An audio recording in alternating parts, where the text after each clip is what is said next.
तो हेलो दोस्तों, आज हम सब पढ़ने वाले हैं एक इम्पॉर्टेंट टॉपिक सिलेक्शन सॉर्ट। ये क्या होता है? एक सॉर्टिंग टेक्निक होती है जिसके द्वारा हम अपने एरे के डेटा को एक असेंडिंग या फिर डिसेंडिंग ऑर्डर में सॉर्ट कर देते हैं। इसका प्रोसेस कुछ उसी प्रकार से है जैसा कि हमने अपने पिछले वीडियो में पढ़ा था सिलेक्शन सॉर्ट के बारे में। सिलेक्शन सॉर्ट के बारे में हमने कुछ ऐसा पढ़ा था कि हमारे पास एक ही एरे को दो भागों में बांट लेते थे, एक सॉर्टेड एरे एंड एक अनसॉर्टेड एरे। तो यदि आप सबने इस वीडियो को हमारे चैनल पर जाकर नहीं देखा है तो आप हमारे इस वीडियो को देख सकते हैं, और वीडियो अच्छी लगे तो हमारे चैनल को सब्सक्राइब और वीडियो को लाइक ज़रूर करें ताकि इस तरह की वीडियो आप सभी को मिलती रहे। तो चलिए देखते हैं आखिर में सिलेक्शन सॉर्ट होता क्या है। तो सिलेक्शन सॉर्ट में भी हम सब अपने प्रोसेस को कुछ उसी प्रकार से रखते हैं जैसा कि हमने इंसर्शन सॉर्ट में रखा था। इंसर्शन सॉर्ट में हमने क्या किया था कि सबसे पहले एक ही एरे को दो पार्ट में डिवाइड कर लिया था, एक सॉर्टेड एरे एक अनसॉर्टेड एरे।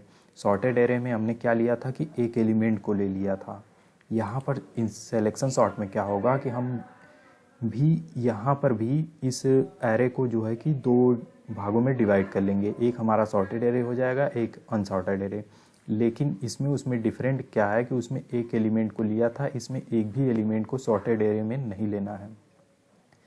तो हमने क्या किया कि यहाँ पर कोई भी एलिमेंट सॉर्टेड एरे में नहीं लिया।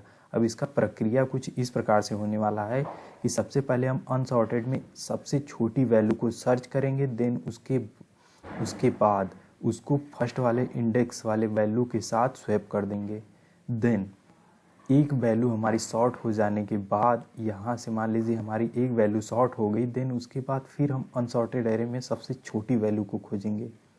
जैसे ही हमें वह छोटी वैल्यू मिल जाती है देन फिर उसे हम अपने अगले वाले इंडेक्स वैल्यू से स्वैप कर देंगे। इस प्रकार से हमारा जो है कि दूसरा एरे भी दूसरा इंडेक्स वाला वैल्यू भी सॉर्ट हो जाएगा। तो कुछ इस प्रकार से हमारा ये प्रोसेस होने वाला है। तो आइए प्रोसेस को देखते हैं। प्रोसेस कुछ इस प्रकार से हमारा होने वाला है कि देखिए हमें एक सॉर्टेड एरे दिया हुआ है। नंबर ऑफ एलिमेंट इसमें कितने हमारे दोस्तों 6 एलिमेंट हैं। जीरो वाले इंडेक्स पे 5 रखा हुआ है। इसी प्रकार से हर एक इंडेक्स पर हर एक वैल्यू रखी हुई है। तो सबसे पहला हमारा प्रोसेस क्या होगा कि हमने क्या किया था कि एक सॉर्टेड एरे एंड एक अनसॉर्टेड एरे को यहाँ पे हमने डिवाइड कर लिया था। तो मान लीजिए कि हमने एक सॉर्टेड एरे यहाँ पर कुछ इस प्रकार से बना लिया जिसमें एक भी एलिमेंट नहीं है। अब अनसॉर्टेड से हम एक एलिमेंट को उठाते हैं जो सबसे छोटी वैल्यू हो और उसे फर्स्ट वाले इंडेक्स यानी कि जीरो इंडेक्स से एक्सचेंज कर देते हैं। तो सबसे छोटी वैल्यू अनसॉर्टेड एरे में हमने देखा तो एक है हमारा, देन उसे जीरो वाले इंडेक्स से हमने क्या किया स्वैप कर दिया। ये पास नंबर एक मतलब ये पास वन पास टू हमारा क्या है कि स्टेप एक तरीके से मान सकते हैं। तो स्टेप वन में हमने क्या किया कि जीरो वाले इंडेक्स को सबसे मिनिमम वाले वैल्यू से एक्सचेंज कर दिया। देन इस प्रकार से हमारा एक एलिमेंट जो है कि सॉर्ट हो चुका है। एंड हमने अब 1 इंडेक्स से लेकर 5 इंडेक्स तक एक मिनिमम वैल्यू को खोजना है। तो मान लीजिए कि हमने अपने प्रोग्रामिंग के थ्रू 2 को खोज लिया, देन उसको हम क्या करेंगे 1 वाले इंडेक्स से एक्सचेंज कर देंगे। तो हमने पास 2 में उसे एक्सचेंज कर दिया। तो आप सब यहाँ पर देख सकते हैं कि 2 आगे आ गया एंड 4 पीछे चला गया।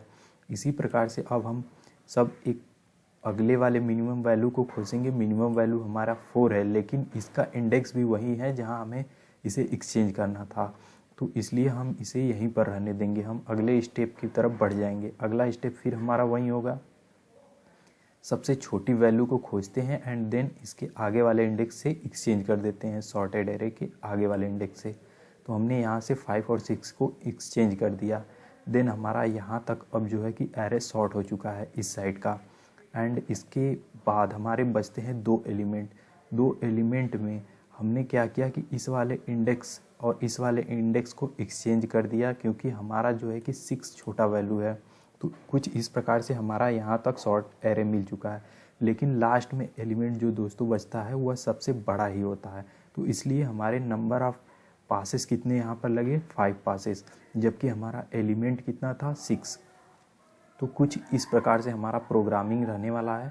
प्रोग्रामिंग में आप सबको इसका मतलब समझ में आएगा कि हमने आखिर में यहाँ पर पास 5 तक ही क्यों लिया। एंड इसमें एक और लूप चलाएंगे जो 1 बाई 1 वैल्यू को सर्च करता जाएगा। तो चलिए हम अपने प्रोग्रामिंग के तरफ चलते हैं। प्रोग्रामिंग से पहले फिर आप सबसे एक बार निवेदन है कि आप हमारे चैनल को सब्सक्राइब और वीडियो को लाइक ज़रूर करें। तो अब हम सब अपने इंसर्शन सॉर्ट के प्रोग्राम को बनाने के लिए सबसे पहले करेंगे क्या कि अपने VS कोड को ओपन कर लेते हैं। देन उसके बाद एक नई फाइल को बनाते हैं एंड नई फाइल का नाम .c एक्सटेंशन से रखते हैं। जैसे कि हमने यहाँ पर सिलेक्शन सॉर्ट सिलेक्शन के नाम से एक फ़ाइल बनाया और उसका एक्सटेंशन में .c रख दिया। तो आप सब यहाँ पर देख सकते हैं कि हमने पहले अपने प्रोग्राम में बाइनरी सर्च और जो है कि इंसर्शन सॉर्ट का प्रोग्राम बना चुके हैं। तो आज हम सब बनाने वाले हैं सिलेक्शन सॉर्ट। तो सबसे पहले हम क्या करेंगे, हैशटैग इंक्लूड अपने हेडर फाइल को इंक्लूड कराएंगे। हैशटैग यहाँ से हम सब इंक्लूड करेंगे, hashtag include stdio.h।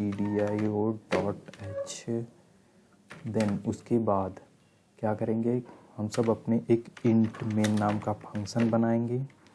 Int main नाम का फंक्शन बनाने के बाद इसके अंदर ही हम सब अपने सारे प्रोग्रामिंग को लिखेंगे। तो सबसे पहले हम सब कुछ वेरिएबल को डिक्लेयर कर लेते हैं। कुछ वेरिएबल यहाँ पर हम सब डिक्लेयर करते हैं ij, मीन एंड एक टेम्प नाम के वेरिएबल को भी हम सब डिफाइन कर लेते हैं एंड देन एक n। इन सब वेरिएबल को आप जैसे जैसे प्रोग्रामिंग लाइन बाय लाइन करते जाएंगे आप सबको इसका यूज़ भी समझ में आता जाएगा कि आखिर हमने इतने सारे वेरिएबल क्यों डिफ़ाइन किए। तो सबसे पहले वही हम सब अपने यूज़र को एक मैसेज शो कराते हैं। कौन सा मैसेज कि printf enter the size of the array. तो यहाँ से हमने लिखा enter the size of the array. यहाँ से हमने क्या किया कि एरे के साइज़ को यूज़र को जो है कि शो करा दिया कि साइज़ आप इनपुट करिए और उसे स्कैनफ के थ्रू जो है कि हमने यूज़र से ले लिया और उसे स्टोर कर दिया n नाम के वेरिएबल में। देन उसके बाद वही फिर एक मैसेज शो कराएंगे कि आप जो है कि एरे के एलिमेंट को 1 बाई 1 पास करिए। तो फिर हमने मैसेज शो कराया प्रिंटफ में लिखा enter the element of array. यहाँ पर आप सब %d के थ्रू कितने एलिमेंट को पास कराना है उसको भी लिख सकते हैं कि इंटर 5 एलिमेंट या फिर जो भी लिखना हो तो उसे %d के थ्रू एंड उसकी वैल्यू को यहाँ पर प्रिंट करा देंगे n, क्योंकि हमने n को पास किया है। देन उसके बाद एक फॉर लूप के थ्रू जो है कि जितने सारे एलिमेंट को उसने साइज़ में मतलब कि पास किया होगा उसे स्कैनफ के थ्रू ले लेते हैं।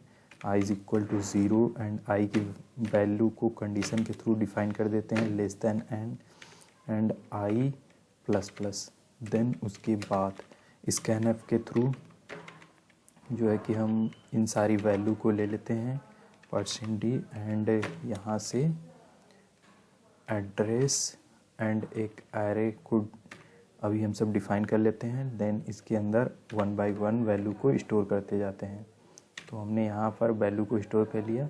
आप सब एरे का साइज़ लेने के बाद एरे को डिफ़ाइन करेंगे यहाँ पर एरे और इसमें इसका साइज़ को जो है कि पास कर देंगे।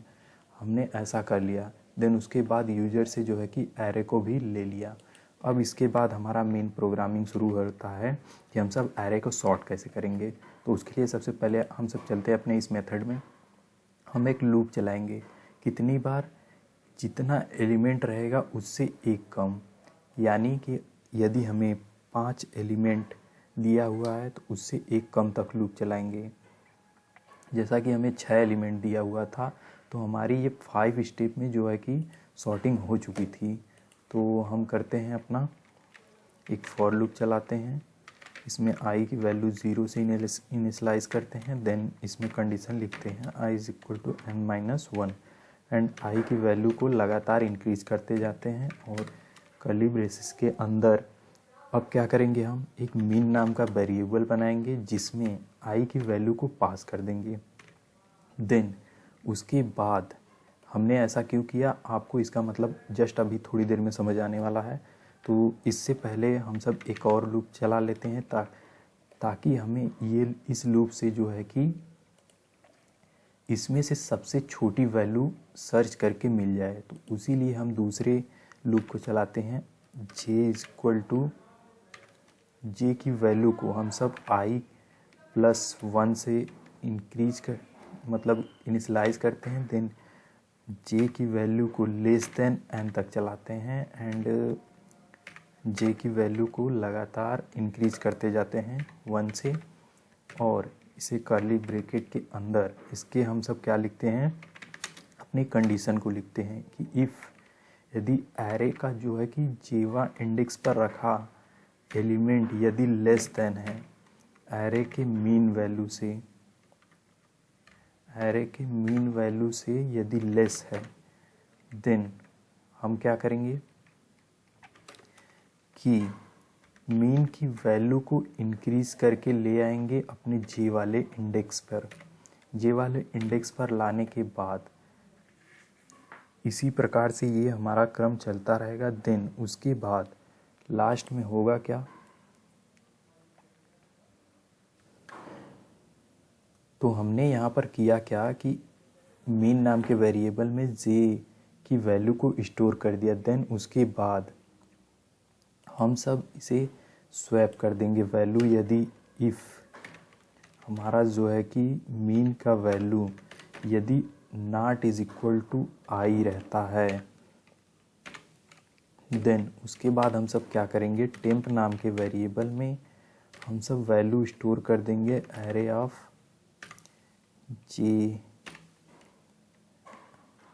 ऑफ आई की वैल्यू को स्टोर कर देंगे एंड देन एरे ऑफ आई वाले इंडेक्स की वैल्यू को हमने क्या किया is equal to array of min वाली वैल्यू से एक्सचेंज कर दिया। देन उसके बाद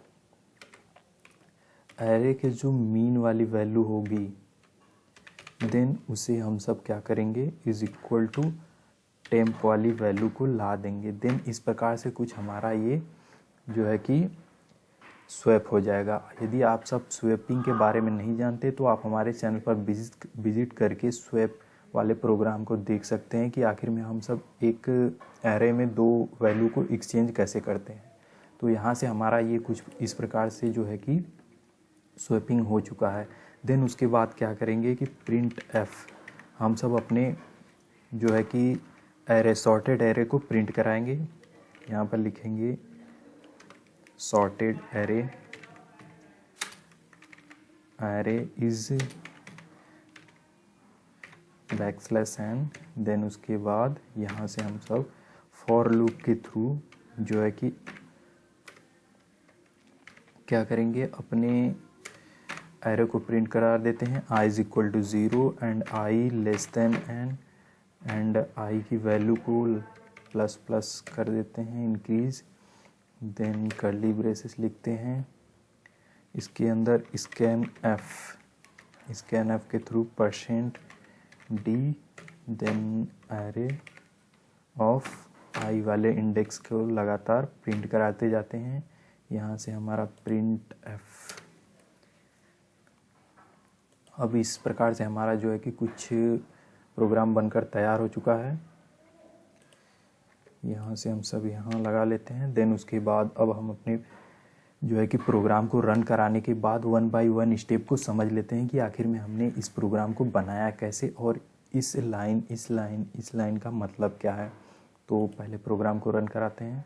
जैसा कि आप सभी देख सकते हैं, यहाँ पर हमें enter the size of the array, यहाँ पर हमें साइज़ मांग रहा है एरे का। तो हमने मान लीजिए कि 6 को पास किया, देन इंटर किया। अब ये हमसे क्या मांग रहा है कि enter the 6 element of the array.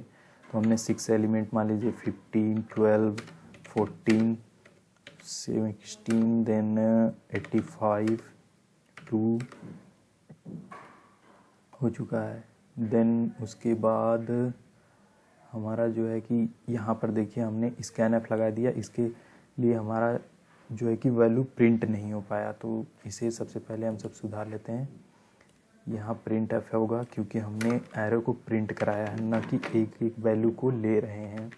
Print F के थ्रू हमने जो है कि एरे को प्रिंट कराया। फिर से प्रोग्राम को अपने रन कराते हैं। रन कराने के बाद हम अपने एरे का साइज मान लीजिए कि फिर से वही 6 पास करते हैं। Then 6 element 15, 14, 12, 78, 45 and 65 enter. तो कुछ इस प्रकार से हमारा सॉर्टेड एरे आ चुका है, लेकिन हमने इसमें स्पेस नहीं दिया तो स्पेस दे लेते हैं। स्पेस देने के बाद कुछ अलग अलग हमें एलिमेंट दिखाई देंगे। यहाँ से हम सब कुछ बैकस्लैश एन कर देते हैं ताकि एक एक एलिमेंट जो है कि हमें नीचे मांगे। तो हमने प्रोग्राम को फिर से रन कराया। प्रोग्राम को रन कराने के बाद हमने 6 एलिमेंट दिया। 6 एलिमेंट के बाद हमने 6 एलिमेंट को पास किया 12, देन 78, 45 एंड 65। हमारे जो है कि 6 वैल्यू हो चुकी है। अब इंटर हिट करते हैं तो कुछ इस प्रकार से हमारा जो है कि सॉर्टेड एरे मिल चुका है। तो इस प्रकार से हमारा प्रोग्राम जो है कि सक्सेसफुल रहा। तो अब आइए हम सब समझ लेते हैं कुछ इसमें वैल्यू को। जैसे कि हमने मीन इज इक्वल टू आई ले लिया। आखिर में हमने ऐसा क्यों किया? मीन इज इक्वल टू आई लेने का मतलब है कि सबसे पहले वाले वैल्यू के इंडेक्स को जो है कि हमने मीन नाम के वेरिएबल में जो है कि स्टोर कर लिया। ठीक, उसके बाद इसके आगे से हमने एक और लूप चलाया, मतलब 1 वाले इंडेक्स से लगातार ये कहाँ तक चलता जाएगा? n तक, मतलब कि n लेस देन तक। तो हमने इसीलिए सेकेंड वाला लूप चलाया यहाँ j is equal to i plus 1। और इस वाले लूप को चलाने के बाद हमने क्या किया कि 1 वाले वैल्यू को इस वाले वैल्यू से कंपेयर किया। यदि ये हमारा जो है कि लेस देन होता है, देन हमने क्या किया कि मीन वाले वैल्यू को बढ़ाकर जे वाले इंडेक्स पर ला दिया। तो यहाँ आप सब देख सकते हैं कि हमने मीन वाले वैल्यू को बढ़ाकर जे वाले इंडेक्स पर ला दिए। देन उसी प्रकार से हर एक स्टेप के लिए जो है कि हमारा ये मीन बढ़ता जाएगा या फिर उसी पे रुका रहेगा। यदि हमारा कंडीशन ये वाला देखिए कि मीन यहाँ पर हो गया, देन उसके बाद 6 वाले से इसका कंपेयर हुआ, लेकिन ये एलिमेंट जो है कि लेस देन है, मतलब ग्रेटर देन है, तो हमारा मीन वाला वैल्यू यहीं पर रह जाएगा एंड जे वाला इंडेक्स यहाँ पर आ जाएगा। लास्ट में हम क्या करते हैं कि आई वाले इंडेक्स से जो सबसे मतलब मीन वाली वैल्यू प्राप्त होती है उसे हम सब एक्सचेंज करते हैं। कुछ इस प्रकार से हमारा प्रोग्राम बनकर सक्सेसफुल हो जाता है। तो फिर से don't forget to subscribe our channel.